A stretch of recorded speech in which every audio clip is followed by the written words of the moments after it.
Welcome back to the City of Palms podcast. It's episode 26, and we've got a guest this week. This is someone I've been trying to get on. I met him around the same time I met Casey Parks at Kava Culture. And I hate that, dude. And to be honest, hey, is this bad or gonna be good? It's full, right? Yeah. All right, we're good. And to be honest, bro, you're seriously one of my favorite of like the hip hop dudes that we've met and whatever, and like I listen to on a daily basis. You're one of my favorites, for real. Thank you, bro. I Yeah. appreciate that. That means a lot, man, because I'm such like still so much work to do. Yeah. So much to do. Yeah, and I know such a rookie. Yeah, I know you're a humble dude, but did you grow up around here? I moved here almost 4 years ago. I'm from Ohio. Ohio, nice. Is your family here too? My mother, my dad, and my aunt, uncle, 2 cousins, and my grandfather. That's it. Just that little side of the family. Everybody else lives in Ohio. Nice. We kind of all just picked up and moved down here together. Cool. Yeah. Do you go to and from pretty often? Or are you pretty much here most of the time? As much as I can. I'd like to be able to go more, but it's just kind of hard working all the time. Hell yeah. Yeah, I'd like to visit more. I love Ohio. So 4 years ago, are you as old as I am?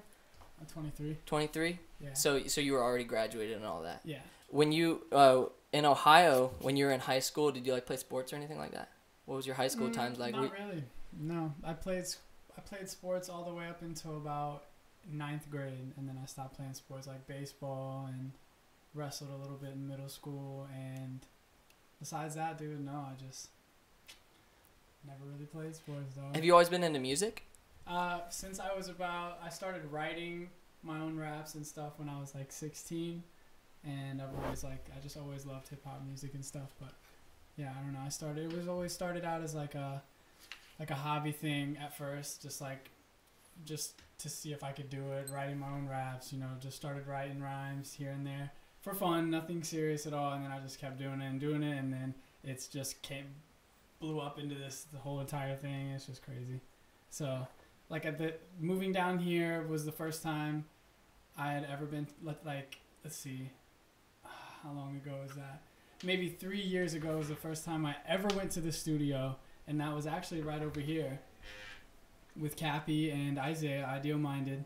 First studio session ever, literally, like, just as I moved down here. First open mic, first time, first video, first everything. Yeah. Wow. I got recorded and stuff in Ohio with my friends. Shout out to all those dudes, Positive Productions, all those dudes. But like, I never really like actually like did the stuff like I do down here, like open mics, So like different little shows, recording actual projects, like putting stuff out, like actually putting music out. I've never done any of that until I moved down here. So like that's what I mean when I say like it's like so much to learn still. I'm still such a rookie. And I see all these guys out here that have been doing this shit for years.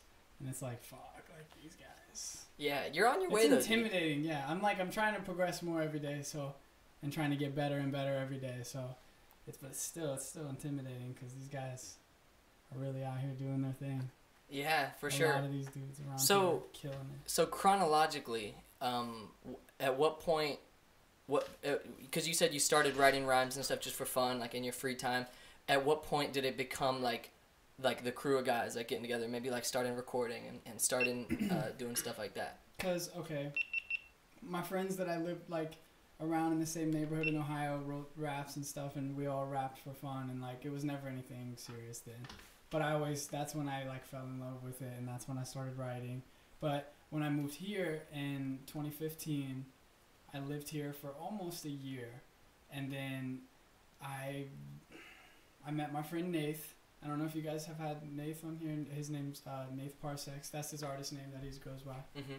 I met him through a group of friends, and we all had gotten together, and we were all just hanging out at this person's house, and he was writing rhymes, and he was rapping. And I like to rap, so I was like, that's cool. So I met him, and then that's when he told me about, oh, well, so-and-so, the South Street has an open mic, or this place has an open mic. You should go out to open mic, and we should, like, we should just rap there and do stuff for fun.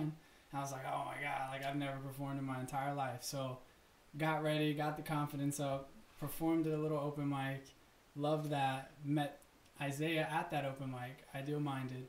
Isaiah got me in with Cappy for my first studio session, all within that first like year and a half, 2 years. Wow. And then that's when I actually started recording projects and like trying and like, yeah. So it's literally all just happened within no more than the past 4 years. It's like developed into like what it is now. So when you say that it was a point where it just took off, that was just like on a personal level, like you were writing stuff and you realized like this is fun. This is actually like I'm pretty good at this. I've always known that I was gonna like write the shit for like I was always gonna write raps and record it like because of the like for the art of doing it. I just love doing it. So I knew like recording songs, watching it become mix and master, watching it come together and become this beautiful thing. Like I'm just like I'm hooked. So I just kept doing it, and I never had any intentions of like. I've never really had any intentions of like making it into this crazy thing. Like, yeah. You know what I mean? Like I just always loved rapping so much. So like to see that people are liking it and it's making people happy and people enjoy listening to it and more opportunities are opening for me. I'm kind of just going with it, bro. Like yeah. I want to make sure that I make the right decisions and take the correct steps. So like I don't want to do anything wrong. Like I know we all make mistakes, but like I'm just trying to be solid and like go the right path with it instead of like veering off on some crazy shit or like, and I'm trying to be myself. Like I'm not trying to like ride anyone else's lane or like do anything like, so I don't know. I never really looked at it as like, oh, I want to get a deal or oh, I want to be on this and this. I want to be famous. I want to be like, I just want to be known as somebody that's got bars and that can rap. So I've just always like been developing the craft since I was young, writing, but like it never started recording and doing shows and all that shit until like these past 4 years. That's awesome, dude. Like this, I've never even been on a podcast before. I don't even know how to talk. Like this is the first time I've ever been in anything. Like you can ask her, we've never even done anything like this. So yeah, bro. Because I think that's really important too, and like I think it comes across that way. Like with a lot of your rhymes and stuff, you talk. It's so crazy to see like the different kind of perspectives we get in here, because like a lot of the musical people we've talked to are like hip hop, rap type performers, and it's crazy because I'm always someone, because I love hip hop. I'm someone who I look at lyrics and I look at the actual writing, like poetry aspect of the music. Of course. And I know that's not like how all hip hop is. There's like different, and there's room for all of it. Yeah. But some people like it seems like when you are making a song, you're trying to say something, and you're trying to use words in a clever way through the song. You know what I'm saying? Absolutely. And that's a cool process. And that's the part that I love the most. That's all I've always done, bro. I've always just like tried to write the illest stuff. Like, yeah. I mean, and there even came a point where I like when I first started rapping, I was trying to rap all like super, like I know I don't rap super slow now, but like I really tried to just rap like super fast and tried to have the illest shit.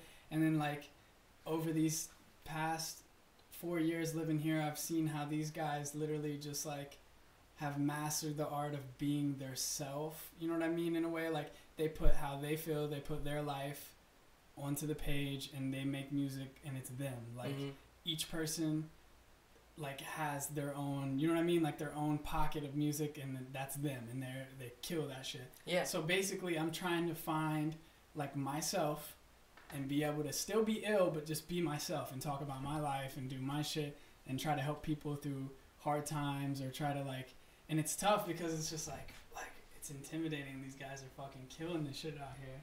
But I don't know, I just want to be myself and still be ill. And I don't want to make any huge steps because like I'm still learning so much more every day. So yeah. And then that's another beautiful thing I noticed, like moving down to Southwest Florida, where I'm from. There's no open mics. Like there's no recording studios. There's not. I mean, there might be. I don't know. Like, but in my town in Ironton, where I'm from, there's no.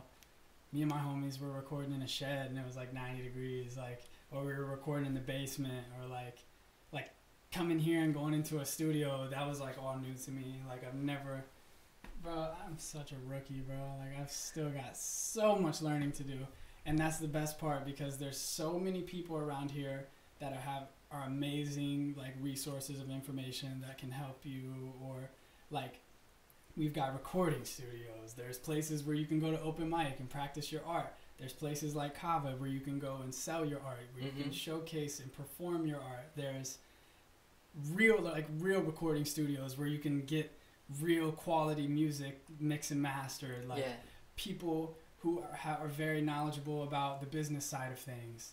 Like you can reach out to and that's another thing I'm still learning a lot about is the whole business side of music, like generating the income from my streams and like making sure my stuff is licensed and all that.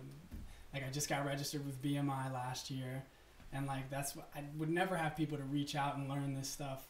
I'd have to learn it all on my own, which is grind to get your own, like learn whatever, like it would be done, but there's so many people you can reach out to down here, like event planners, people who run open mics. There is at least 5 different people you can message right now and say, hey, can I come perform or do my poetry and spit my shit at your event? And they were like, yeah, you're on the list. See you. You get $10 max. You know what I mean? Like you can't do that shit everywhere. Like that's what's so ill. Like $50 an hour and you can come get your stuff recorded, mix and mastered at like really good fucking quality, like and people you can trust. Like it's like where I'm from, bro, there ain't shit. So like, I graduated with 80 people. So coming down here, it's overwhelming. Like trying to just like do everything the right way. Like I don't know, it's tough. It's not easy. I think some people take that for granted too. Like this area, how awesome it is to be an artist and an entertainer. Like obviously there's other places that are way better because they've already like popped off and whatever. But if you think about it, like you just said, no matter whether you're going to Howell in Fort Myers or Cava and Bonita or Nice Guys in Cape Coral, all those places have like obviously there's people that go to all those things, but like they've got their own little like sect of people, and then they each have like there's photographers, there's like people who perform the same things you do the same art that you do, that you can like network with and talk to because they've done it before. You know what I mean? It's insane, dude. You got videographers and people that like can shoot these music videos. Yeah, like, dude. Authentic Perspective is a guy who is a perfect example. Nordy, one of my close friends, Nordy, like they're so skilled with the camera, and it's just like there's just talent everywhere. It's insane, dude. Like singers, guitar players, artists, like it's insane. Yeah, and if you are with all the other musical performers around here, if there's something you're trying to do right now, like let's say you're trying to get your music distributed or whatever, and you're trying to figure that out and you're doing your own research, a lot of these dudes have already done those exact same steps, and they can tell you, hey, instead of doing that, how about I tried this and it worked really well. Exactly. That's exactly what I'm saying. There's so many good resources that you can reach out to and that will help you get your stuff in line. It's crazy, bro. There's so much talent and so much knowledge. And I always hear people say like, oh, it like sucks, like it sucks around here, the music scene sucks, like well, whatever, bro. Where I'm from, there isn't a music scene, bro. Like there's nothing. Yeah. You can record your shit wherever you're gonna record your shit, and you gotta go out of town to perform it somewhere. Like, but recently, shout out to my homies. They've been getting a couple open venues down there in the town, like a couple, they've been making it grow a little bit, but the town itself, man, there's just like nothing there. So like being able to come here and I don't know, bro, it's insane. Like I've never been able to do shows like this, like the Good Friday, like I've never been able to do a show like that. Like it's overwhelming at times. Like I'm like, oh my god, am I actually like ready to perform in front of these people? Like, and I've seen some people, like I've talked to some people who are trying to perform and stuff, and they're not trying to go to these like open mics and stuff because it might only be crowds of like 15, 25 people. No, you need to go. Right? Yeah. If you're a lyricist or if you're a rapper who really focuses on like spitting, like being able to enunciate your stuff and do it correctly, like it's like a physical training. Like like if you, I just like felt that really hardly lately. Like the Maria show, I was like into like my second song and I was like running out of breath, like not hitting my timing right, like sweating my ass off, like, and I haven't performed or been to an open mic in almost 2 months, like before that, you know what I mean? Like barely performed at all, and I thought it's fine, bro, I'll go up there and spit my shit, whatever, like gotta train, dude. And then you gotta like, even if it's just like practicing at home, like just like make sure you're perfecting that craft every single day. I'm not saying like you can't take breaks, but like like for me, like I'll be driving to work and I'll rap in the car the whole time on the way to work, just to like learn. Like I've had to teach myself how to say stuff, certain things, like certain syllables and certain ways to say words to fit. Like I've had to learn how to roll my tongue or say different, and it's just like a physical process. And like it literally happened to me, man. I was like, oh, I'm straight. Yeah, I'm fine. Yeah, we'll go to the show. It'll be fine. I went on it like, it was so fucking late. It was like midnight. I was so tired. And I just like, I mean, I didn't do bad, but I was not happy with how that went. Yeah. And I was like, that's your own fault. Like you should have trained more. You should have practiced. You should have. And then I started practicing. I started getting good. Like I started getting sharper and sharper. And then the last show at, Palace Pub Wine Bar, I get a fucking cold and borderline fever like right before, 2 days before the show, bro. And this man killed it anyways. I had a good ass show, bro, because I even had a fucking fever, cold, like, and I still did good because I was fucking practicing before. Yeah. And like I was like, before this next show, like after the Maria show, I was like, before this next show, I was like, these guys were nice enough to like put me with fucking King Rock. That's another dude who I look up to so much because he's a fucking monster, and he's like been, I love how he writes. Like he's been producing like that project that he did. Like he made all those beats. Like he's just like an all around like organic like just he's a fucking beast. So like they were nice enough to like bring me out to this place and put me on a fucking like on a card with him. Like just me and him. Like I'm like, oh my god, this guy's a fucking beast. You know what I mean?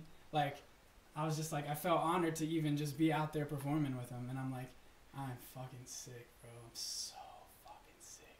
Like, I was, like, thinking about, like, I can't, like, cancel. Like, I can't not go. So I just went up there, bro. Took some daytime medicine and just fucking did it, bro. And no matter what, still sick or not, I practiced and practiced weeks before, and I was ready. So you gotta be fucking ready for that shit, bro. Like, it's literally, like, physically... You don't want to be going out there rapping over your full tracks, like your full MP3s. You know what I mean? You got to be able to spit that shit so people... Yeah. I've had people ask me in the past if I was lip syncing because I didn't have like performance mixes or anything. You know, I was just rapping over the full song, you know. In some places that sounds okay. Certain sound systems, certain whatever. But like, yeah, dude, like, and then so when you have your stuff performance mixed, like you got to spit that shit. Like, so like I try to tell myself to like go back and like practice old songs and practice new songs and practice anything I plan on performing, like, because if you don't, bro, you'll get up there and think you're fine, and then you'll start fucking up, and then you hate yourself. And I don't know, a lot of these other guys around here, I've seen some guys like go into the studio, write a song, record it in 2 tries, and be done, and it was fucking ill. Like, me, I'm like the most critical person. I will sit there and bash like myself after a performance the whole night because I'm like, I did this wrong. Like, I'm so like critical in myself, like just trying to get better and better. And then so, I don't know, man. For me, it's just like practice. I just gotta keep practicing and get better and better and better. And I don't know. Have you ever had any like pretty big missteps when it comes to like performing, or is it just like forget a verse or something like, or like mix up a verse? I've had some pretty shitty performances, but like that's another thing with fucking Southwest Florida, bro. There's a lot, like most of these places you perform, it doesn't matter where you're at, bro. People show love and people support. Like, if you are getting up there and you're doing that shit in front of all those people, like, whether it's the best thing you've ever heard in the night or if it's like, like, they're there, they support you, you always get love no matter what. So, like, it's not like, you know, I don't know, I've never been to Philly, but I've heard, like, when you perform in certain places, bro, people just are relentless. And I know that's going to happen. Like, it's people, like, especially the lyricists and MCs, bro, like, you're going to have bad nights like that. But, like, in Southwest Florida, around here, like, I don't see people getting booed off the fucking stage. I don't see people getting you're fucking trash. That shit's fucking garbage, bro. Fuck that shit. Nobody want to hear that lyrical miracle. They'd kick them out. That fucking rhymey Eminem shit out of here. Like I don't see so many people down here are like about love. Like, and supporting the art and pushing the community forward. Like, so many people as artists around here just like give back to the community, and it's just so beautiful. And, you know, like, and there's, like, a ton of people, like, artists here that don't fuck with, like, you know, the hippity hop type shit, you know what I mean? Like, the boom bap, you know, writing all the time. Like, there's people that don't fuck with that type of hip hop down here, but they're not fucking booing you at these shows and bashing you and doing all that. So, like, it's a perfect environment to, like, really develop as an artist. It's a beautiful, beautiful thing.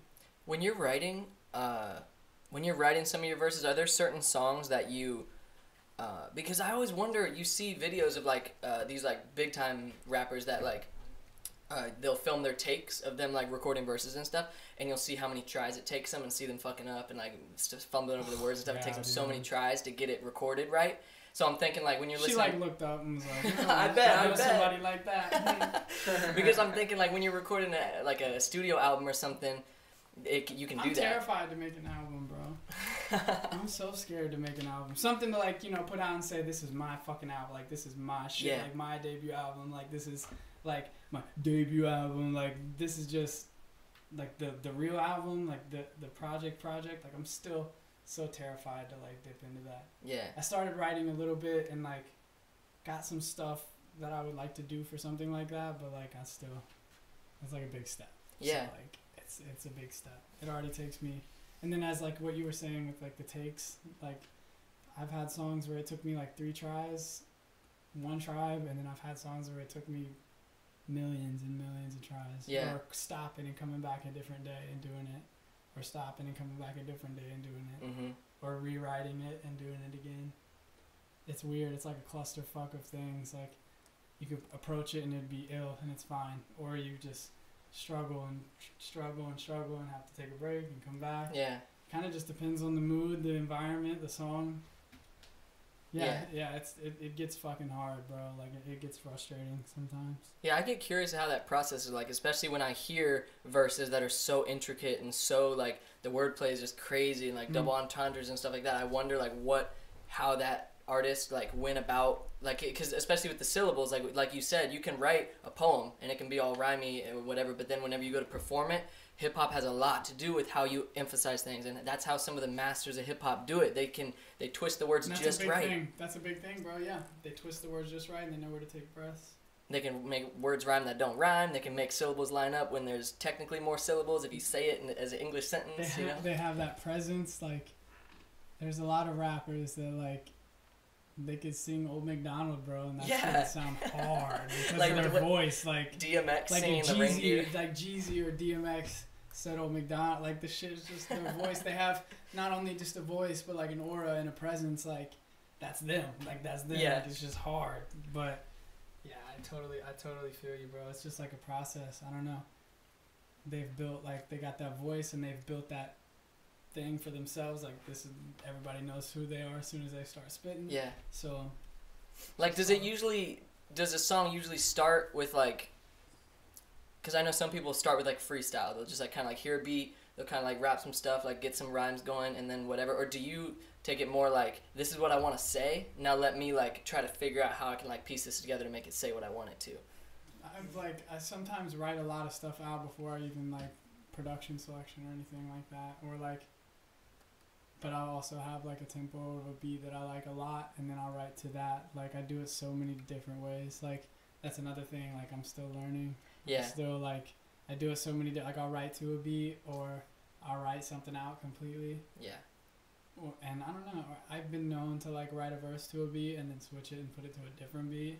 Like, I'm just, like, so critical and so indecisive sometimes. Yeah. Still learning. Still trying to, like, find new ways to create. I don't know. It's a cluster. Now that's a whole different, like, sometimes you write on paper, sometimes you type in your phone, sometimes you don't write at all, sometimes I don't know if it's just me, but, like, I do it a lot of different ways. I'm sure there's guys that just go into the booth and fucking... Yeah, like, I heard Lil Wayne just sort of just, like, goes to the studio and just kind of freestyles. But, no, but... Shout out Lil Wayne. For sure. So, taking a step back, speaking of, like bigger rappers and stuff, whenever you, like, at what age did you fall in love with hip-hop? Was that, like, your whole life, that's just the music you listened to, or was there a time period where When I was, like, around, like, 14 or 15, probably. Because my parents, like, they always listened to, like, classic rock, like, hair metal. Like, yeah. Which is amazing music, like some of the best music ever made. And then my dad is like this. My dad just loves like bluegrass country music, like fast picking, like. He's always never been a huge fan of hip hop, but like he I don't know. He likes what I do. He's listened to my stuff. He likes it. He likes the videos, so he supports it. But yeah, like I didn't grow up in a hip hop house, so yeah, around 14, 15, you know, just hanging out with my friends, you know, exploring, learning, finding new music. I was like, this shit is fucking ill. Like these guys, I was like, I want to express myself like that. Like I want to write rhymes. Like I want to rhyme and spit some crazy shit. Like, but I never expected to actually like develop into like I want to be an artist. Like this is what I like. This is, and you know, some people do it since they were born. Like, you know what I mean? Like some people have been playing drums and making music since the day they could fucking walk. But like I don't know. It just kind of like came over me like this crazy. And just started writing raps, bro, and just over and over again, trying new things. Listening to some of my favorite rappers and like learning how to say it exactly like them, like Tech Nine and Busta Rhymes and all those dudes. Just like trying to keep up and spit it exactly like, just like I don't know, like, and not even just like those super duper fast guys, but like. Just like hearing raps and like loving them so much, just like memorizing it. Yeah. And like I just have this really good thing for like memorization. Like I can write, and then that's another thing that helps me when I'm recording. Like I rewrite my stuff out on paper so many times. Like I have to rewrite the same shit over and over again so many times I feel like that's probably another reason I can remember so much. 100%. But like I noticed early on, like I could remember like so many songs like word for word, and then stuff that I wrote I could remember it and do it. Like I could even remember people's verses that like are on a song with me, like Rock or Casey or Isaiah. Like I don't know, I still remember their fucking verses for some. Like I'll forget my verse, but still remember my homie's verse word by word. And I just like love, I don't know, like the essence of it, from like the beat all the way to where that last like word hits on the beat. I don't know, bro. It's just like. I love it so much, and it just grew like this fucking virus, like just like came over me and just developed into this like rapping shit. Yeah. Yeah, and like I don't give a fuck about like any of the other shit. Like I just want to write my shit and spit my shit, and if they like it, dope. I'm gonna keep making my stuff. If they don't like it, cool. You know what I mean? So. Yeah.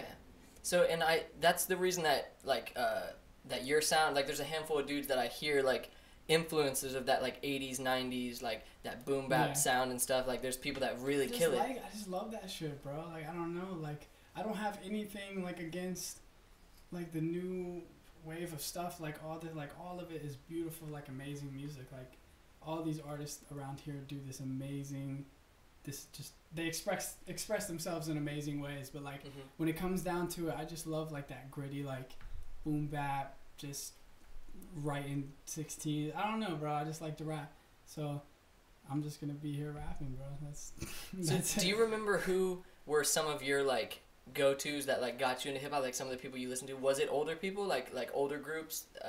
Because I'm the same age as you, so around that time, yeah, like I'm sure like Eminem was probably popping off at that point. But like, did you still listen to like NWA and like, you know? Yeah, because like.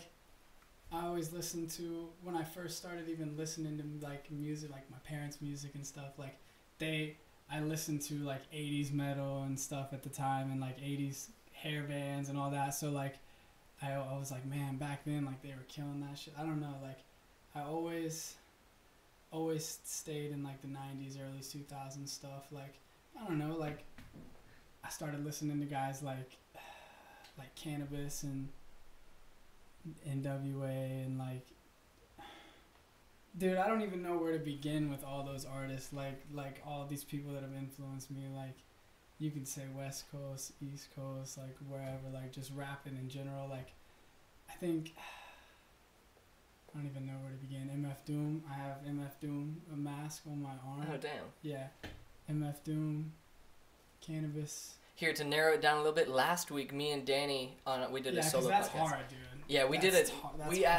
we debated like top 5 But our question was, what was it?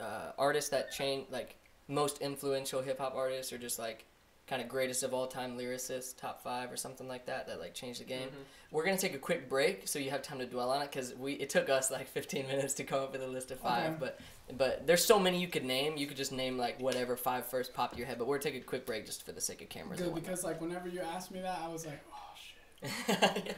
Yeah, it'll take a minute. This is going to be a good take on the video. I was like, All right, we'll be right back. Enjoy the ads. Well, like this. I've spent most of my life studying barcology. Amazing how this ink pen has created a monstrosity. I'm probably one of the hottest commodities. Good luck stopping me, topping me, not even possibly. Demolish your curiosity. Tainted toxicology, but still manage to rock phenomenally. No effort beyond clever, so a lot of dudes aren't too fine of me, but I'm fine with that. Beyond your average rhyming cat. Bars explode, shredding your mind to bits. Now good luck finding that. Wait. By the way, I think it's time, in fact, for you to throw away all your notepads and maybe try arts and crafts. Ferocious rhyme sword, sharper than a katana sword. Rap connoisseur, better than the airplay you've heard times before. When I flow, I go through a gorgeous metamorphosis and morph into a tyrannosaurus through my oral orifice. Enormous wit, born with the pen as lord of the scripts. Try to keep a positive message, but still keep hordes of this horror. I'm the best, I'm the GOAT, I'm a god, yeah, etc. And every single thing that every rapper. Hey everyone, it's Brian from City of Palms Podcast, and this week's local legend goes to Ace of Fades Barbershop. And if you listen to the podcast, you're probably already familiar with this name because almost half of our guests have mentioned them in some way. They are based out of Cape Coral, and Danny and I actually went there the other day. He got his hair cut, and we both got our eyebrows done. And I must say, from everything I've heard about this place, they put on local shows, they display and sell local art out of their shop, and from our experience, they're very talented group of barbers and really friendly. It was a really awesome time. The environment was really cool. They play music me and Danny like, and I think if you're in our age group and you're really interested in local art and local music, definitely check them out, because Ace of Fades, they're doing good things for the community and they're doing it with smiles on their faces. So this week's local legend is Ace of Fades. And I do have one more thing I want to add before we get back to this week's episode, and I'll try to make it brief. So let's say you're a fan of Professor Shred in any aspect, whether it's City of Palms podcast, or my skateboarding YouTube channel, or my art at Shred Grip, or my novel, Helm. If you're a fan of any of these things, me and Danny have always expressed how grateful we are just for any support, whether it's hitting the like button, or sharing with a friend, or rating us on your favorite apps. All of those things are tremendously helpful.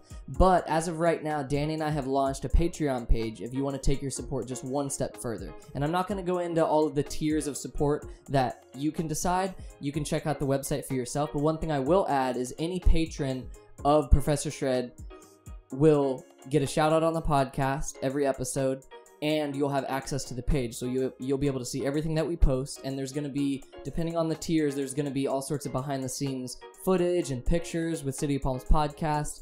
There could be bloopers and outtakes for my YouTube channel, concept art and writing I've never released anywhere else. These are going to be things that are only accessible to you, so this isn't just like a GoFundMe and people throwing money at us. We want to give you something in return, and to show our appreciation for your support. And anything you can do is we're grateful for. This just gives you one extra step if you want to take that. So there's going to be links to our Patreon page all over social media. Check out my Instagram, prof.shred, and you can see everything there. Thank you so much, and we're going to get back to the episode now. Welcome back to City Palms Podcast. Hope you enjoyed those ads. Yeah, we had an ad, right? No ads. No, there's actually been 3 this time. 3 ads, dude. Woo! Running it. Shouting out Ace of Fades. That's one of them. Local legend. Shout out Ace of Fades. Ace of Fades. So. Dope ass show there. Hell yeah. Before we get into anything, I did want to ask, like, what was like performing in front of an audience like for your first time? Because like me personally, I'd get spooked, boy. Terrifying. Not like trembling, like throwing up for me, like not like, but I was like a little shaky, like I was like nervous. But you did it, hell yeah! Like you got over it, did it. I had my homies hyping me up, and I practiced, so I did it. Was the first one the worst? Like as far as like nerve-wracking? No. Nah, not the first one was not the scariest. As far as like nerve-wracking, like you know jitters before the show goes, Nah, it was just an open mic at South Street. Okay, true. Which was still like there was still a pretty decent amount of people. I've never even done anything in front of a crowd, so yeah, that was it's a pretty crazy feeling. I was definitely nervous. I can imagine. Yeah. What was the most nervous? I think the most nervous for me, because like I still haven't even done, dude, I probably have got some nerve-wracking hell coming, like, you know what I mean, in the future. Like there's, like it's all been like, you know, decently, nothing super crazy. Like I haven't performed for like no monstrous arena or anything, so like there's still a long road to go. But I think the one that really made me nervous was Curate had this event at Scotty's Beer Works, a brewery in Fort Myers. I can't fucking remember the name of it. I feel bad now. I can't remember the name of it. But anyways, it was a event that it was like King Rock, Apollo Fresh, Chris Daniels, Ideal Minded, XMVIX. They were all performing there, but I was able to perform with Isaiah on one song on a feature. So there was a shit ton of people in there, and like I just remember like it happening so fast, and like he like pointed to me to come up, and I don't know, I don't think I was really ready for it. Like, and I got up there, and I don't know how many people were there, but the whole like room was filled. So, and that was like, oh shit, like you're performing, like, you know, you better spit this shit, like it. So yeah, it was definitely nerve-wracking. More nerve-wracking than the first performance I've ever done, cause like I didn't hardly know anybody there. I was just like. Yeah, that's how it's definitely that one with Curate was definitely nerve-wracking. You said that was in Fort Myers? Yeah. Was that at Millennial, maybe? Millennial Brewing Company? Dude, there's so many fucking breweries, like Scotty's Beer Works and Millennial and Old Soul Brewing. Like there's like all these places. We get into that top 5 or top 6, whatever you got. Let's hear it. My top 6. I got 7. I got 7. No order, no time period, no favoritism, no nothing. Just 6 solid, and one of them is a group of 2. So I got Rakim, Method Man, Black Thought, Andre 3000, Cool G Rap, MF Doom, and Helter Skelter, which is Sean Price and Rock. So they had a group back in the day called Helter Skelter. Sean Price, rest in peace. So I think that those 8, technically 9, definitely some of the most influential people on me. Solid list. Yeah. What do you think, like, people who are currently, like, kind of big names that are still, like, really, like, coming up and whatever?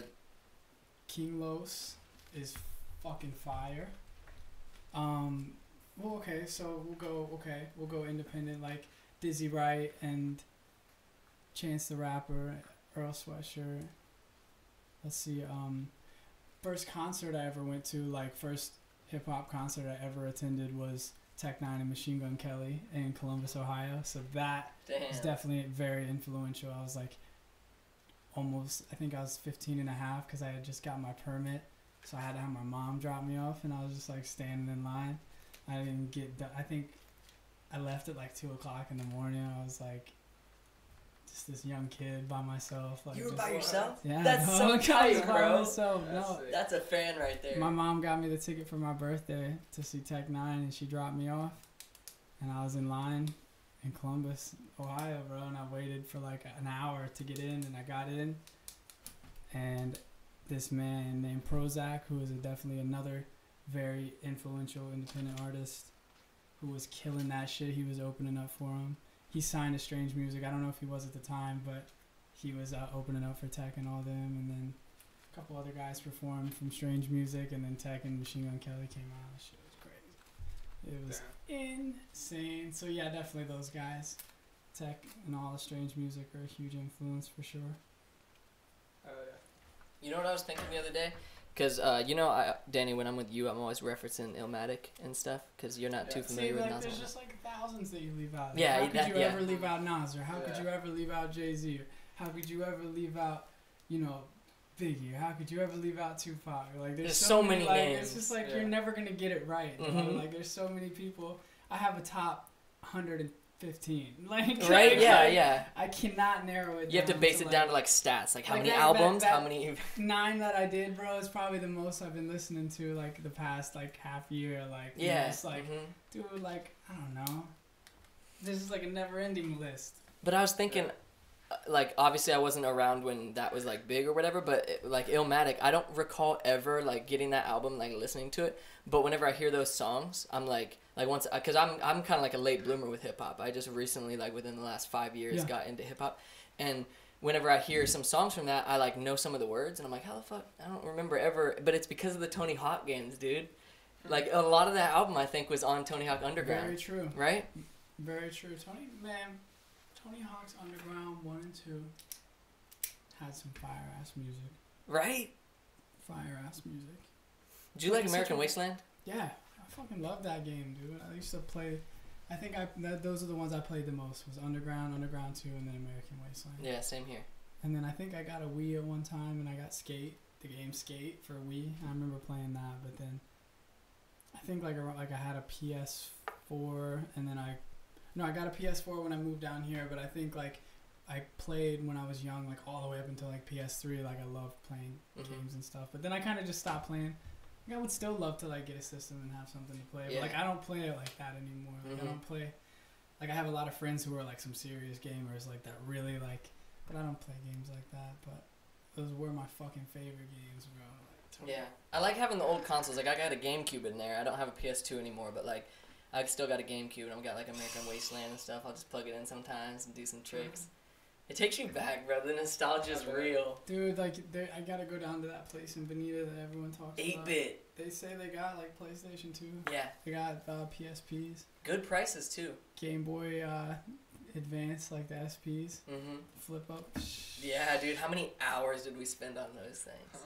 Pokemon. When Emerald. I could have been writing raps. I was catching using my Master Ball or some shit. For real, trying to catch Rayquaza with a Pokeball. Yeah, dog. Like that shit was real. I used to be engulfed in that shit. So you skate too, huh? Or you used to? That was a part of your life? Still skate a little bit, not, but I used to. Oh my god. Any of my homies in Ohio could tell you that. Like skateboarding. Hell yeah. I grew up skateboarding and love skateboarding. Was it like years of commitment where you were like y'all were out in the streets, y'all were like trying to film? You know how it goes. Like yeah. Not even it's so much a film because we didn't have cameras, but like just recording, like runs on our phone or like finding different spots.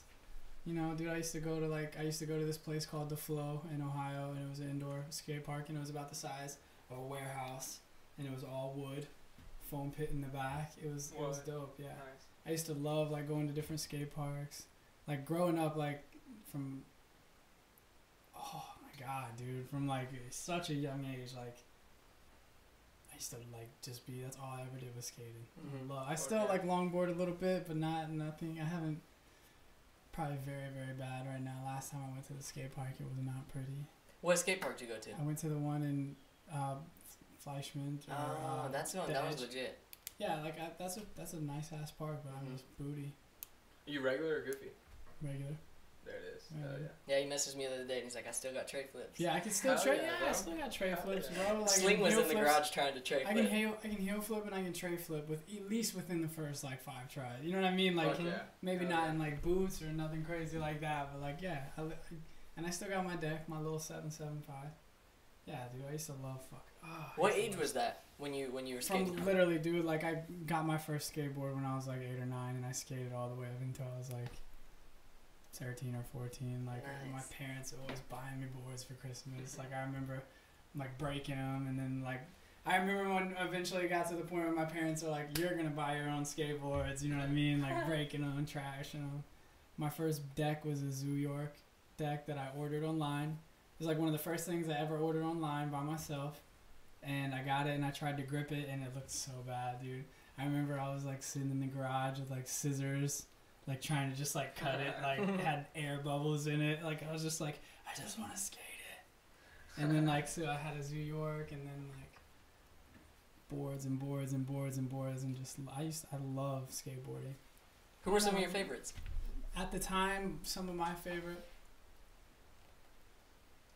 the Otis Theodis Fees. That man is so cool. Chris Cole. Yeah. Oh yeah. Like this is the time like where like they were doing like the videos like when he was like tray flipping that. Wallenberg. Yeah, like I was like Yeah. always look. I remember looking up like this guy named Sean Malto like tray flipping this fucking warehouse gab. Like I used to like always watch like classic Rodney Mullen videos of him doing crazy shit. Nigel Houston when he was like little and had dreads like all the way down. Like dude, I used to love fucking skateboarding, but like I don't know, I got into hip hop and like that was it. Like I just like engulfed in it, and I realized like I started doing it.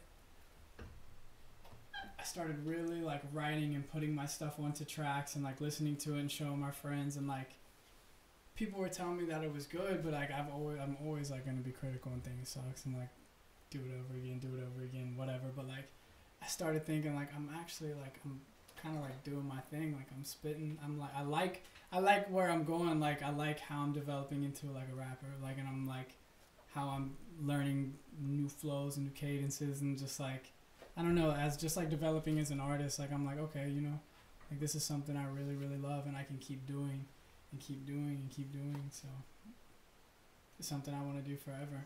And like now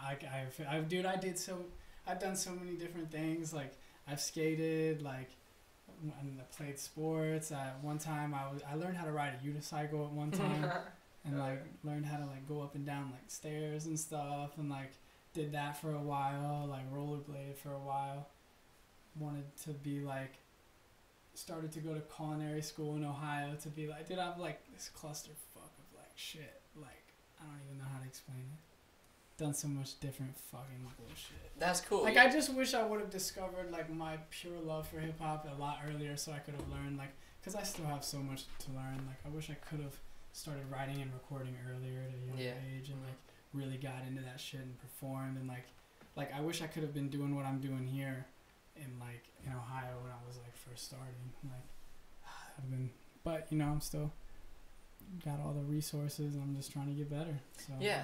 At least you're in the position where you're like, all right, I'm grinding. If only I had started sooner, but I'm going to get there. Some people just stay in that like, oh, man, I like hip-hop a lot.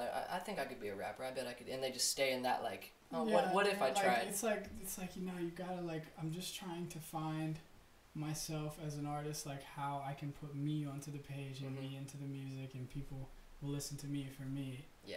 I'm not like just trying to write the most like rhymes every single time, trying to be like the darkest or the illest or like anything like that. It's just like what I'm feeling. Like I want to be able to just be me, like as much as I can. So I don't know. If you got offered a label or a sign, would you take it, or would you? Like, dude, I'm such an idiot when it comes to all that stuff, dude. Like I would definitely not with like consulting with the right people and seeing what the best like.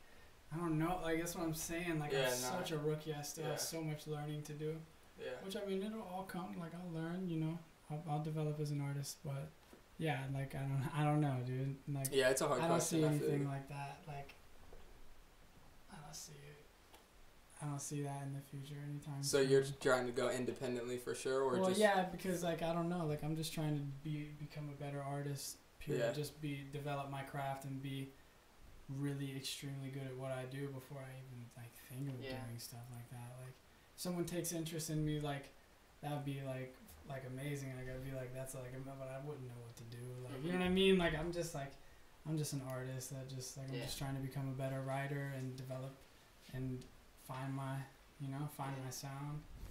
Yes, especially because your goal. It sounds like your goal really isn't like monetary at all. So if someone laid a contract in front of you, you'd be just looking at like, all right, how could this contract benefit me as an artist, and how, like, you know, if they provided you with facilities, state-of-the-art facilities that you can go to anytime, like that's something you consider rather than like, there's a check for $2 million, you know? Yeah, like I don't see a picture any of that happening, dude. Like all that's like for these people that are real like art, you know what I mean? Like real like established artists, like that know what they want and what they're gonna do. Like I'm still learning, bro. Like I'm just trying to write and become a better rapper, become a better recording performer, like a better recording artist, a better performer.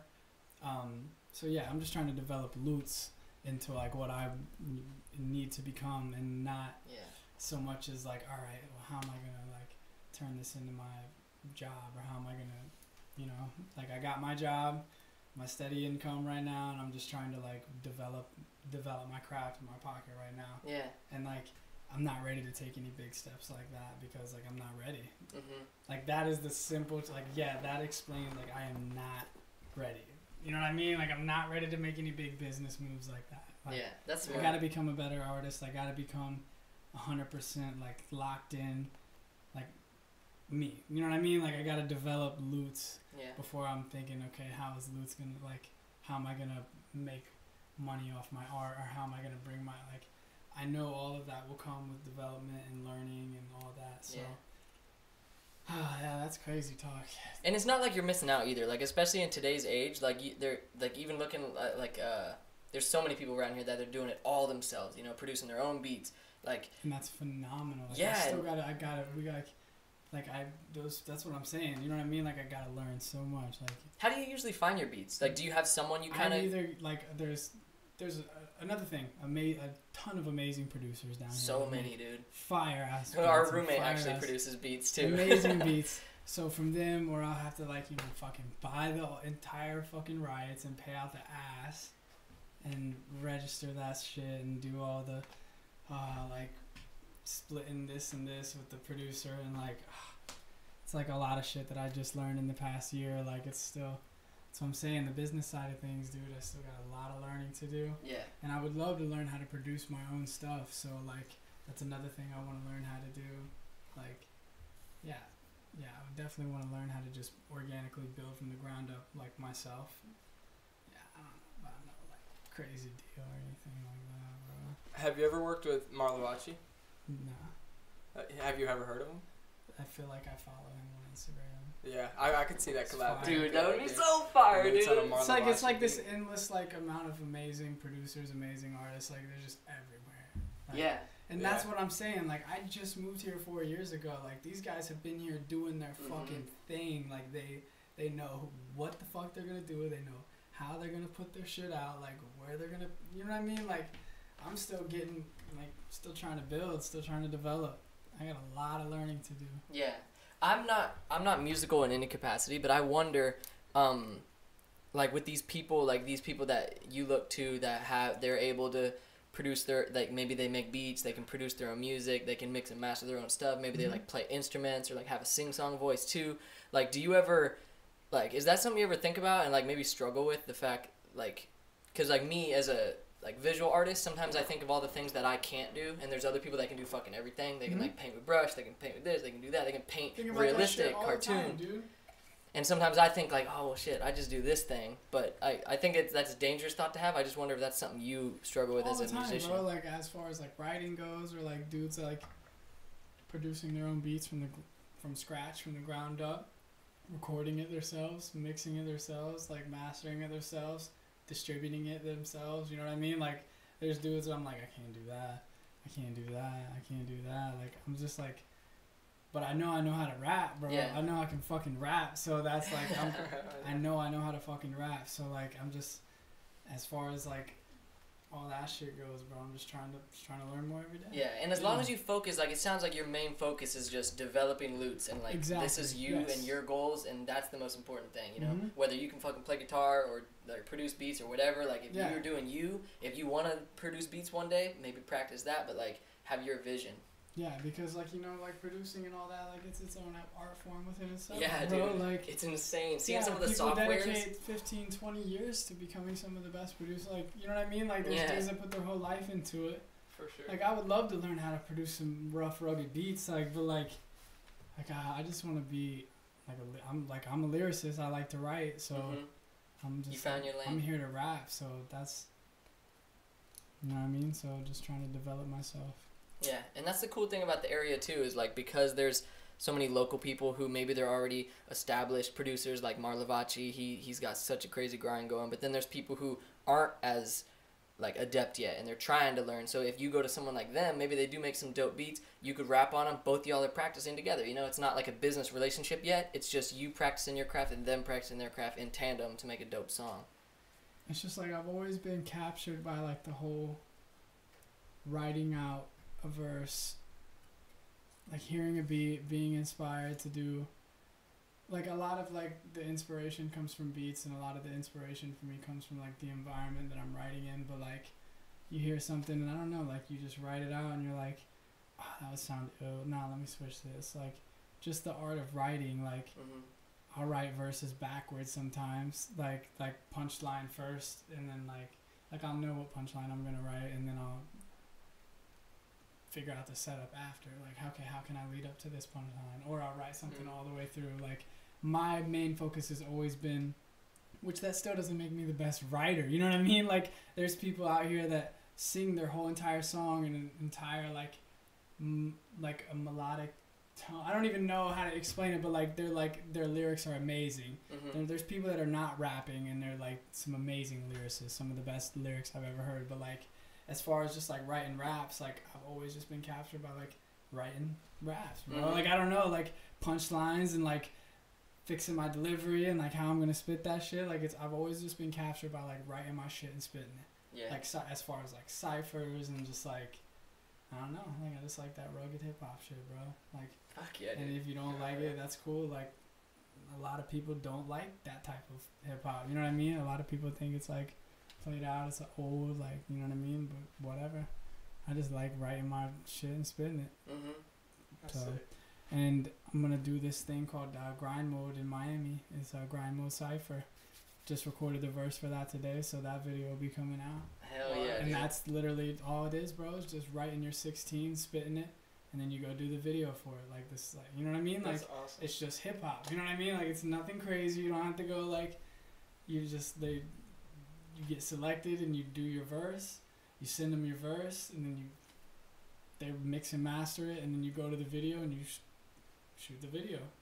And I'm just like, that's hip hop. Like I wrote my verse, I'm gonna spit that. They sent me the beat, I wrote my verse, I spit my shit, and then that's what I've always been captured by. Like just like, all right, well, I'm gonna kick this shit that I wrote, like blah blah blah blah blah. People are always like bitching back and forth, like, oh, you're spitting writtens, or oh, we only spit off the top, like, oh, we only do this. I'm like, well, what? Like, why don't you just spit whatever the fuck you want? Why does it matter? Like, you want to spit off the top? Cool. If you want to spit a written? Cool. Like, people are always, like, trying to find ways to hate, bro. Yeah. Like, people are like, why can't you just, you know, throw on a fucking beat and have 5 dudes in a cypher and just spit some shit without, like, I don't know. Yeah, that's. I was gonna say at the beginning how like you don't really see that at all. Like in the local community, you don't see people try to vibe you out on stage and shit. Like that just does not happen. Everyone's got love. Yeah. But is that something like maybe on the internet? Because you do make like cool stuff for your Instagram to show your bars, and like you've been out on different platforms. There's a lot of people that don't like that super like lyrical, like oh whatever, like nobody wants to hear that shit. Like spit that. That's weird to me. Like how competitive hip hop is, you know? It's always gonna be like that, bro. It's like always cutthroat. Gonna be like. Who's got the best, like, I don't know. Hip hop is very, very competitive, but, like, I'm not trying to be competitive. You're just doing like, you. I'm just trying to spit my shit. Like, I'm just trying to, you know, write some ill shit and spit it. I literally, that's like, I might write a song one day about just writing some ill shit and spit it. Like, just write some ill shit and then spit it. Yeah. And, like, obviously it's so impressive, like, crazy impressive whenever someone can just say something off the top, you know, they just like freestyle these crazy rhymes, but it's so like many people can, dude. There's so many people around here that can freestyle so good. Like I'm still trying to train and learn how to freestyle better. It's like your brain got to work different, dude. Like you got to be one sentence ahead. All my homies that I rap with, bro, I hate freestyling. Still trying to learn how to freestyle. Like it's an art form and that's an art form in itself. Like just going with the vibe and not worrying about what you're really saying. Like just like that's a whole different. Like Casey is like one of the best freestylers I've ever heard. Dude. Off the top, like he can go off the top for hours and just talk about everything. Yeah, dude. Like so, like that's another art form within itself. But you have to recognize written is an art form too. You know, exactly. Like you can't hate on there's it. So like hip hop has so many different like, it's so I don't know. It's so like open to like.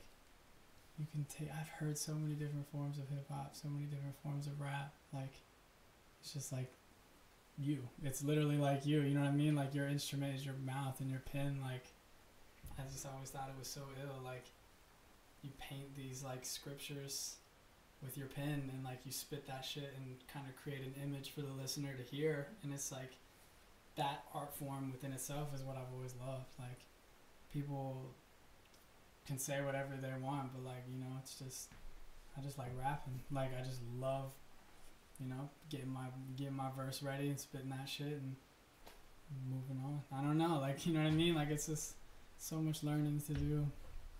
I don't know, man. It's just the beginning, bro. Like you said, you only been... Dude, it's like such the beginning. Like, I don't even know how to even...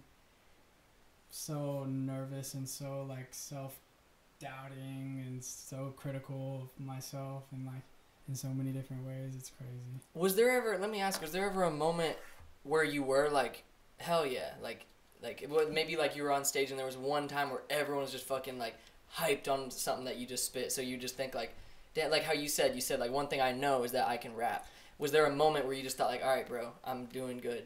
Yeah, like there's been a couple shows like, you know, you spit that verse and people fucking like go Cover hard their and you're mouth. just like, oh, it's like such an amazing feeling. Like, it's that's what I love about it, bro. Like, and that's something that you manifested in your mind and you wrote and you spit, whether you're like, you know what I mean, whether the topic, whether like how you, like you wrote that shit, you put it from your mind onto the page, onto the track, and people loved it. Like, that's amazing to me.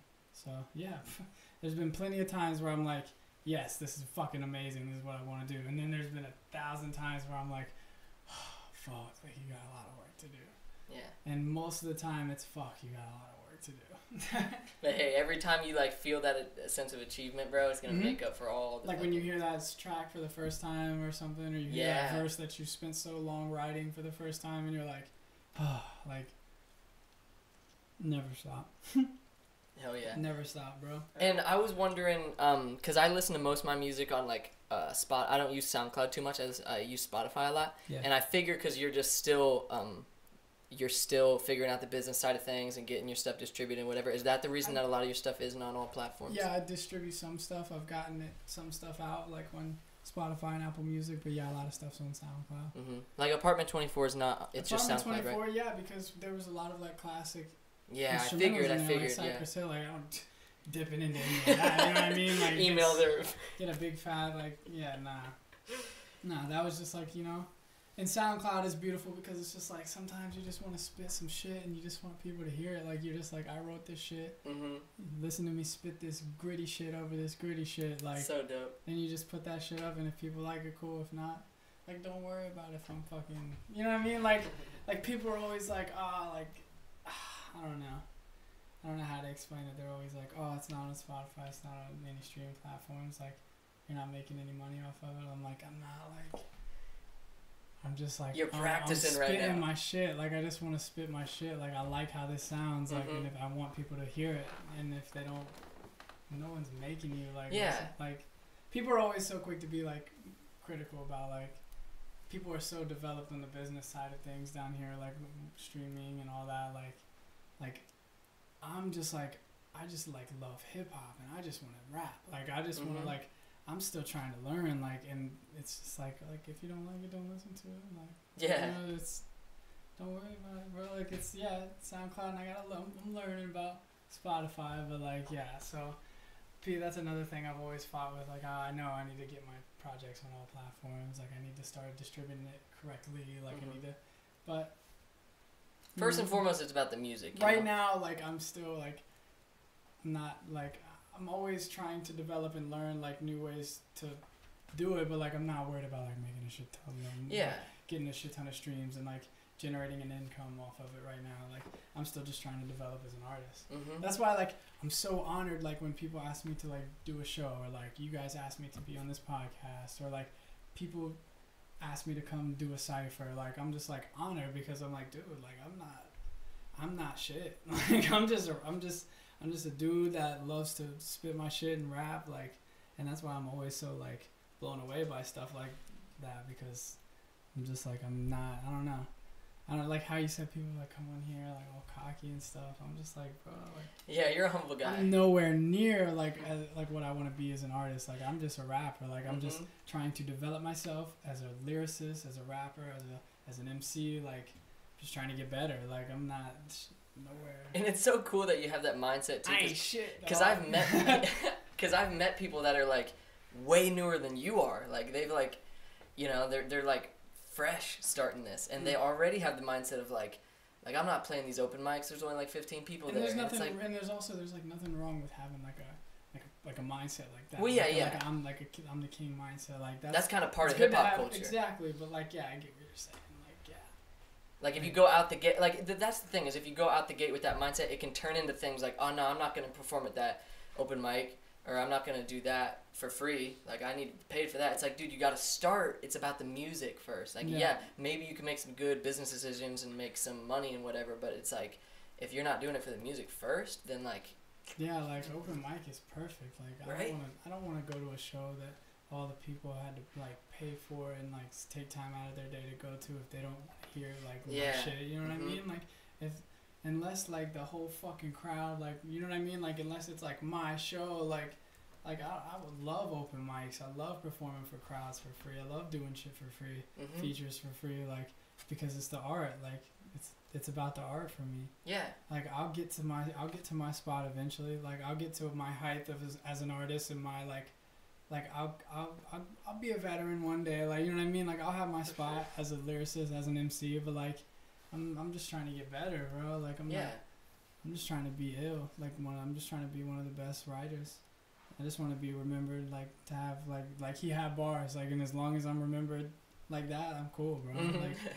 Like literally, like as long as like I just like all right, yeah, he used to spit that shit, like that, as long as I'm remembered like that, that's cool. Hell yeah. And the open mics are practice for whenever that maybe it's there is fire, a day bro, yeah, when there's a day when you got an arena, you know, like if you've never performed that much, like you're not gonna understand that performance flow and really how to put an energy out up there, you know? Yeah, dude, I still have so much fucking work to do. I still have not even nowhere near a giant show like that, you know what I mean? Like, I wouldn't even know what to think. I might, like, pee myself or something. Yeah. I wouldn't even know what to think about that type of shit. Like, yeah. Like, I already don't know what to say on this podcast. We got faith in you, bro. All right, one thing before we wrap it up. We ask all our guests, and if you don't have any like stories or anything, it's fine because I don't. This is why I like to ask people. If you have any like crazy things that have happened to you that you just can't explain, or like ghost stories or alien stories or like something like that that's just like wild. That's just always like something that's happened in your lifetime that you can't explain. You have anything like that? It could even be like one dude told a story of seeing someone get hit by a car in Miami and dude like exploded. Doesn't have to be anything like. Oh, like I thought you were on the lines of like paranormal. Anything, yeah, like anything. And dude, like, do you believe in ghosts? I believe in like people not, you know, I believe in people still hanging out, lingering around, you know, animals, people, spirits, like, you know, some people don't go cross all the way over to that next whatever, you know, some people hang out for a little while. That's cool. I'm not bothering you. You know what I mean? Like, nah, I believe in stuff like that. But like, dude, we would be here for a long time if I told you all the crazy shit that I've seen in my life. You just got one crazy one then to wrap it up? I remember one time I was on my way home from Darby has a crazy one too. But yeah. I was on my way home from I have a car accident one that was pretty insane. I watched I was on my way home from Cedar Point with my mom and her boyfriend and his daughter, and we were just driving to an intersection, and this guy, it was an SUV, it was a GMC SUV, the big black one, and it was going through, it just blew right through. I don't know what happened, I don't remember who ran what stop sign, who did this, whatever, but it was a Dodge Neon, and it was the SUV, and the Dodge Neon hit the SUV, and it crunched in the whole side of the SUV, and the SUV, like, rolled, like, hit the corner of the intersection, like, and it was all fields, like, you know what I mean, like, it wasn't in the middle of a city or anything, and the car just like flipped through just rolled. This SUV rolled multiple times, and the car just like slid off the road, and my mom's boyfriend was a paramedic, so he jumps out, and he like checks on the people and makes sure they're okay, and he comes back and he's like, oh man, his like face, and he looks all crazy, and he's like, I get up to the car to make sure the lady's okay, and she was drinking like red cola, and like there was like red cola like all over the car, and he like freaked out, and he came back and was like, I almost had like a heart attack for a second. I thought like this lady bled all over the car, like car accident shit, like Dude, I could. There's like so many crazy stories. Like, I used to see like this, like paranormal shit. I used to see this old lady that was carrying a baby in my house that I used to live in Ohio. My mom used to always talk about seeing spirits like that. Like, dude, I don't know. Like, that would have to be like a whole entire podcast. Episode weird 2. Shit. Episode 2 of every guest. We gotta just have, because it seems like everyone says that. They're dude, like weird shit. Like, I could sit here and talk about weird shit all the time. Like, weird, creepy shit. Like the other night, like I just sat. She said I sat up in my sleep and just started like laughing with no noise. Like I started like cackling, but like not showing any like sound at all. Like just. Oh my god! I just started laughing like haha. Like not like anything else. I was going to my mom's house. It was just like I was just like laughing so hard like, and then she said I just like.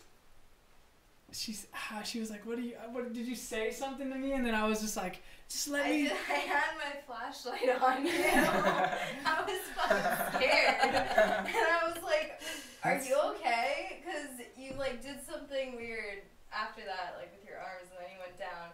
And then I was like, are you okay?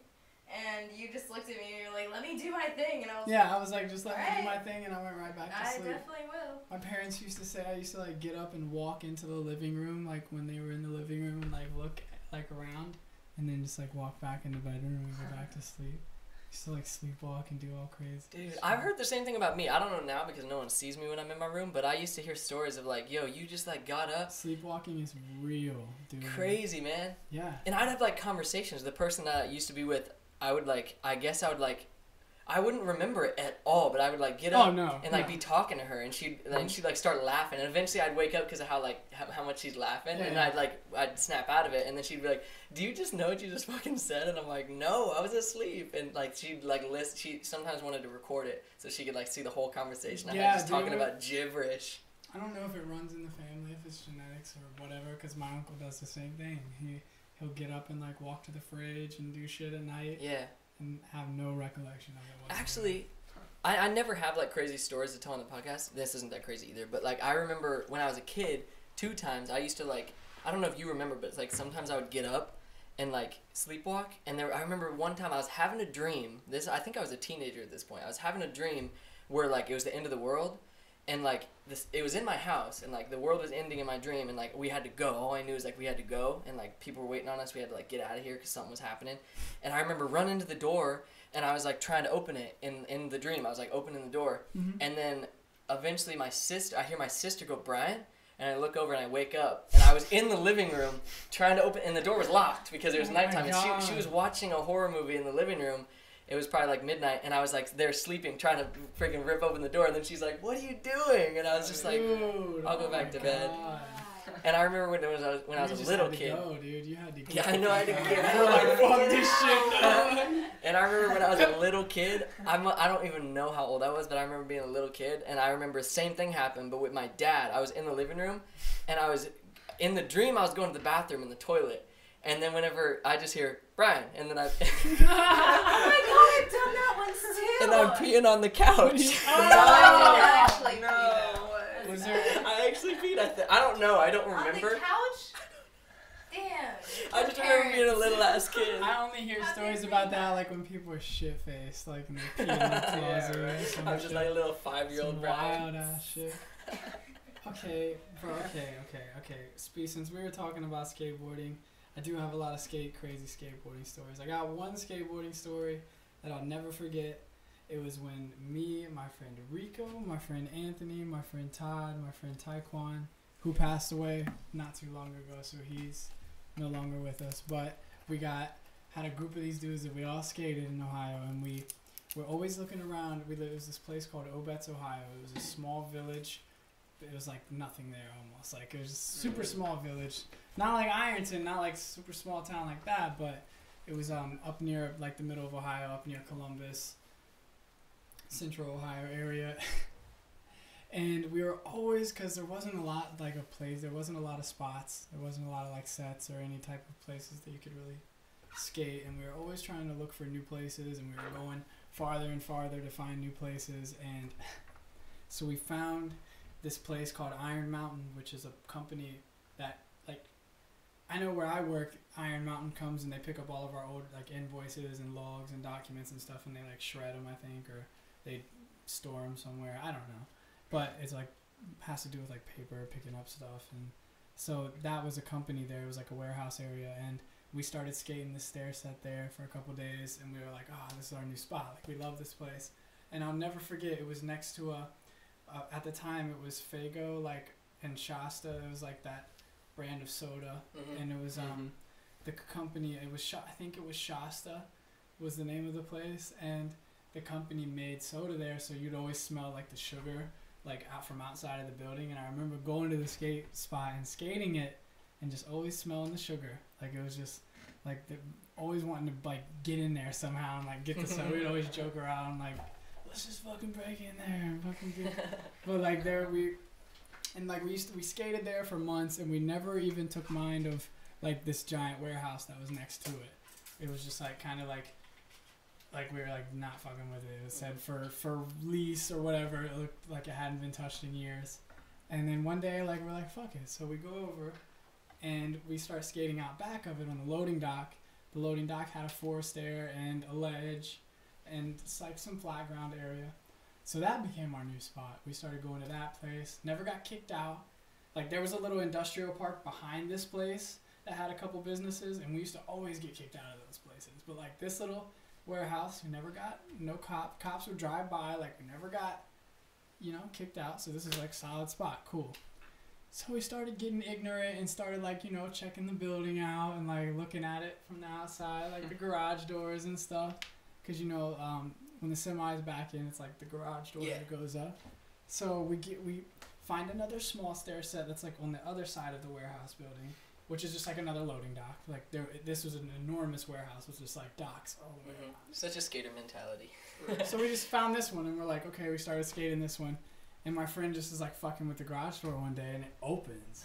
Like, it comes open, and it's like, okay, Damn. all right, this is fucking crazy. So, like, he, like, does a little head peek in, like, dips his head under the garage door, looks around with his phone light, and he's like, he'll, like, snap his fingers and yell, and it, like, echoes. He's like, I think the place is empty, because, like, it was, like, pitch black dark. Like, you couldn't see. So we, like, opened the door almost fully, and it let enough light in to where you could kind of decently see, like, a certain perimeter. But, like, we would skate in there in that little square because it was so fucking smooth. Like, it was like it was like a warehouse floor, bro. So it was, like, so smooth, like indoor skate park type shit. And so we're like, fuck, this is dope. So, like, we were good about it at first. Like, we skated that little section of the warehouse, like a little square, and then we would leave, close the door, like, and call it a night and come back, like, a different day.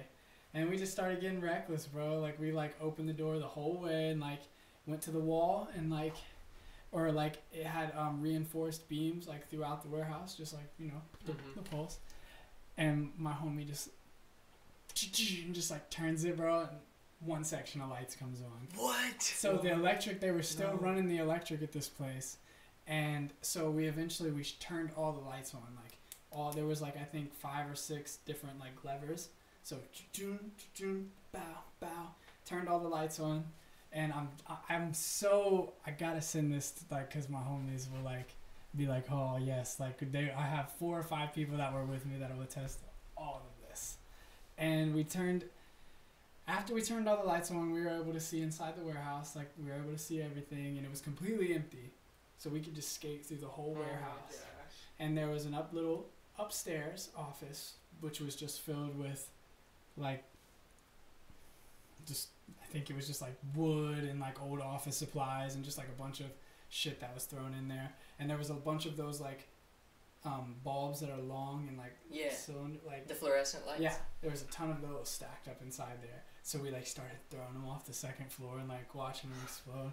Started doing ignorant shit like that. But, like, we go down, and then, like, we started finding, like, we found a locker room. This must have been, like, a big warehouse, like, because there was, like, a room with showers and, like, lockers, but there was, like, a couple offices as well. I don't know what was being ran inside because it was empty, but, like, on the perimeter there was a couple offices that had a couple old computers that were just shut off, like, that people left. They looked like they were from like the 90s. And like, I don't know like what they were, it must have just shut down one day. So like, I remember we drug one of the lockers like out of the bathroom area and like turned it on its side and we're like trying to skate it. And like, we just, so this became like our skate like wonderland, bro. Like we started going there for like a month straight. Like we would like say, Mom, I'm staying the night at so-and-so's house, and so-and-so would say, oh, I'm staying the night at Nick's house, like, and then we would go to the fucking warehouse, fucking turn the lights on, and we'd skate in it all fucking night. What? And yes, dude, it was fucking amazing. Like, we would skate, play games of skate, bring, like, we found old computer speakers, like, that were still in the office, like, the little, like, yeah, the tan ones, like the little like Dell. I don't know what they were, but we plugged those in. Plugged our. I think we had. I had one of those things. You remember those things called Zunes? You remember the Zunes? Yeah. Yep. I had a Zune, and my homies had like an iPod Shuffle, like the fat one with the metallic kind of metal type shit on the back of it, like the super thick one. Yeah. And we would just remember playing music like with the aux cord, bro, and just like skating. So like this was fun for a while. We skated all this shit, had a good time, and we started telling people about it. And we would just bring people, play big ass games of skate. Cause dude, you could just like get going. Like there wasn't beams everywhere. Like you could just fly through this warehouse, bro, and just it was perfect. Like it was huge. And there was like stair sets outside, so we'd open the garage. Or like if we saw somebody coming down the road or something, like we would like shut the door, but like nobody ever came and bothered us. No security guards, no business owner, no landlord. I don't know how that shit works with businesses. It was just a big ass building that was empty. And when like we started fucking with the fire extinguishers and like spraying them everywhere on the because we found the fire extinguishers and we'd take them off the wall. And we thought like, all right, I'm gonna sit on my board and spray this shit. Yeah. And you didn't even go. Like you didn't even. Like, you just stayed there in spot, bro. Like it didn't work. I don't know if it's possible, but I tried it and it didn't work. So we started getting ignorant with the fucking the fire extinguisher spray, whatever. And my friend thought it would be funny to like start a little paper fire and like kick flip over and like try to do stuff over this little tiny fire.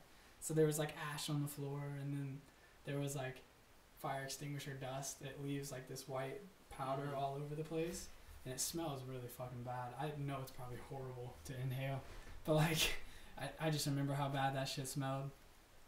And so it sounds like I'm gonna go off track, but it ties in. There was this festival that used to be in my hometown called the Zucchini Festival, and we would all go there and skate together like for the festival, and like just like we used to like try to show off and like just like see all our friends from school. Like we always like to like skate at the Zucchini Festival, and that happened, like that eventually happened, and we were skating at the Zucchini Festival, and I'm pretty sure we eventually just stopped going to the warehouse. I don't remember, kind of.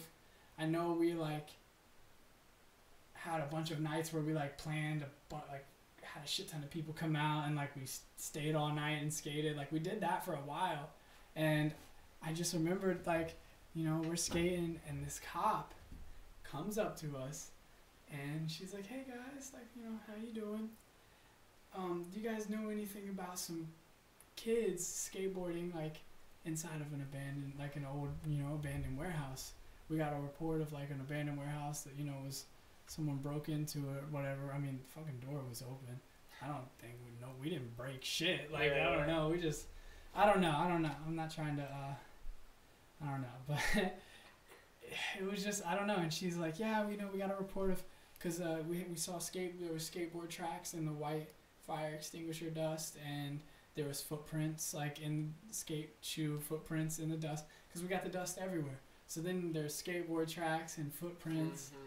And she comes up to us and she's like, do you mind if I take a look at the bottom of your shoes? I was like, oh my God. Two of my homies were wearing the same pair of shoes, and me and my other homie were not wearing the same pair of shoes that we were skating in that night. So she compared it. She only had 2 prints though. She only had 2 pictures, and it was just like you could see the lining. It wasn't like anything crazy.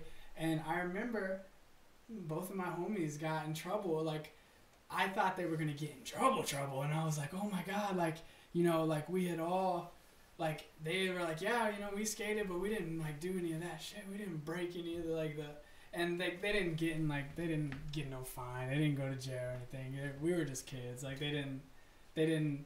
The cops like made them see, and they're like, you know, we're gonna call you and we're gonna give your parents a call and let me get all your information and we're gonna do this shit. And they probably called their parents and stuff, and like neither of them like had to pay a fine or did any juvie or anything. So they probably just like whatever. But yeah, dude, they were like, yeah, can we look at your shoes? Like, that's so crazy. They see like a fallen symbol and they're like, yeah, DC or fucking some shit. Like yeah.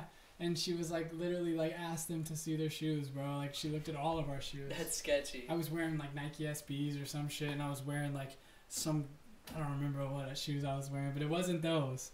And I was just like, but like we weren't like, oh yeah, I don't know anything about skating in the Vernon warehouse. What are you guys talking about? I don't know. These guys might have been in there. Their shoes were in there.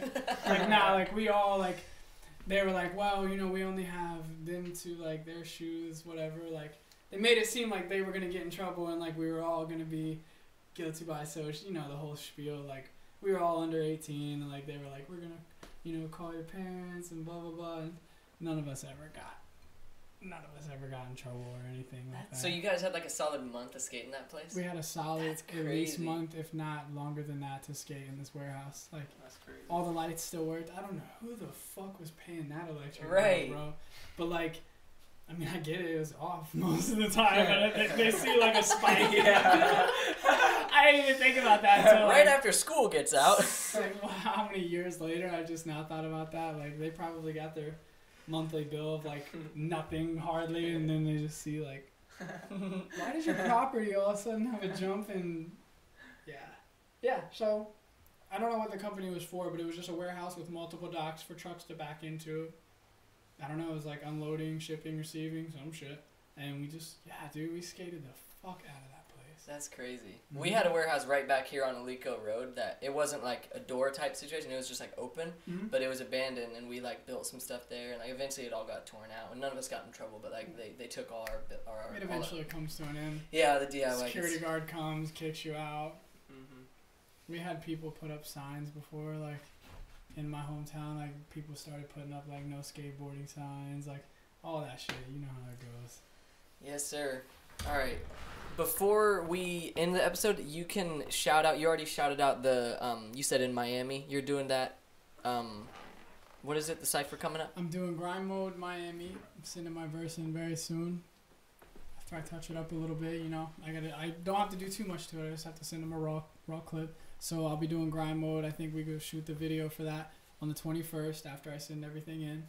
And then I'm not sure when it's going to be released after that, but hell yeah, be on the lookout for that video. It's a very good platform. They're doing their second, pretty sure it's their second cypher in Africa this year. So like they do cyphers from Africa all the way to LA. Like I've seen them do cyphers all over the place. So that's when they had a post about, you know, it started out as they were going to do something in Delray Beach, and then now they said it was going to be somewhere in Miami, like First Street or something. I have the address in my maps, and so yeah, now it's going to be in Miami, and I saw the post about it, so I was like, okay, you know, started commenting my Spotify and my Apple Music and my SoundCloud, and so I started commenting that multiple times just like for fun. I never go into a thing and they're gonna like. I'm just like, fuck it. I'm here with my phone. Like, yeah. Why not? Like, why not try to take? And eventually, I get the notification. They liked it and said fire or whatever, and then they sent me the information of like what I have to do, like the verse wise. Like, so I was like, wait. So I think that means, okay, cool. And they're like, yeah, you send us this, then we'll let you know once like the levels are good if you need to do whatever, because they knew I was going to be recording it from my place. I was like, you know, I don't know where I can book a session right now. Like, you know, we just moved into a new apartment. Like, you know, I don't have a lot of money to be doing like studio sessions. Like, it's not cheap. So he told me like what I have to do. I was like, okay, I'm going to record it at home, send it. And he was like, I will let you know if you need to re-record it or anything. So it's all a matter of just getting home, you know, touching it up, sending it to him. Tight. They're going to mix and master it, and then you go and you do the shit in Miami. So hopefully that'll be out on like YouTube and their page and like all that shit. So we got a pretty decent platform, so I think it's a pretty good opportunity to like get out there and spit some bars. And I've seen a lot of my favorite underground rappers, like favorite lyricists, do these ciphers. So I was like, this is an amazing opportunity. Hell yeah. And it's they've only been to Florida a couple times, so like they're like, we're happy to be back. They're like, at first they didn't know because of the hurricane, and they're like, and then so like, yeah, it's still for sure go. So sick. Probably like my biggest like it's like I've never done anything like that, so I'm like, hell yeah, like let's do this. So nice. Yeah, be on the lookout for that. And this is only the beginning. He's on all platforms. Lutz, Lutz.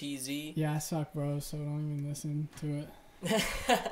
And then your Instagram's Lutz Hop Music. Right? Yeah, it's LutzHopmusic for Instagram, and then SoundCloud is just Lutz. You could do the SoundCloud.com/Lutz1996/tracks or just Lutz1996, and that'll take you directly. Because it's not the rookie, you know, it's going to take you a little bit of scrolling to find me, bro. So, yeah, and you know what's funny? On Spotify, it's a little bit difficult to find me, too. Not as hard as it is on SoundCloud, but because my last name is German, and there is believe it or not, there is a ton of like German like alternative rock and like like hip hop, and like there's some like straight like after you get done like my 3 whole songs I have on Spotify, like if you let it shuffle like to the next artist, it's like some like German music, because all my artist name is just Lutz, like just Lutz alone. Like that's my last name. That's what I want my artist to be. That's another part of the whole like just like developing myself. Like I'm just trying to be myself. Yeah. Like, so that's another thing. Like you might have to might have to go through a little bit of German rock or some weird shit to find me, but you'll find the bars. Or if you want, just hit me up on something and I'll send you all my links. Yeah, for sure. It's on the beginning. You got anything you want to say before we wrap it up? No, not really. Thank you for coming on. Yeah. Shout out Haribo. Shout out Haribo. Yeah, I'm supplying the snacks bears. every week. They got the best texture. Sponsor us, for real. Haribo. We'd love that. Make a 10-pound bear. I just said it. Brought to you by Haribo. All right, but seriously, thanks for coming out, dude. Thank you for having me. And that's what I'm saying. Like, I always feel honored to do stuff like this because I'm still learning. For sure, and we're just kicking it. Nothing crazy, nothing official. God. All right, this has been episode 26. It's been a great one. Tune in next week. We got a whole bunch of cool people coming up, and it's going to be great. Hit him with the outro, Biscuit.